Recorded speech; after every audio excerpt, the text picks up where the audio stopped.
अस्सलाम वालेकुम नाज़रीन, पाकिस्तान न्यूज़ में खबरों जो सिलसिलो जारी रिपोर्ट शामिल कंदा थी बिरालो खान जी। नाज़रीन बिरालो बरसा गोठ अलादाद बुर्दी जो रहवासी 8 साल निगर मुदसर अली पुत्र दिलशाद अहमद बुर्दी अबुलवा में बुढ़ी फोत। खबर मूजिब बिरालो बरसा गोठ अलादाद बुर्दी जो रहवासी 8 साल मुदसर अली बुर्दी खोसा पुल ते रांदि खेॾंदे पेर तिरकण सबबि अबुलवा में बुॾी वियो। वाक़े वारे हंधि मौजूदु माण्हुनि ॿार जे रड़ियुनि ते पहुची ॿार खे अबुलवा मां ॿाहिरि कढी वरितो।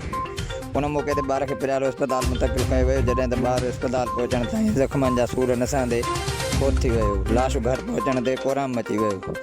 Report Mushtaq Ahmed Solanki, Pakistan news TV, पिरालो।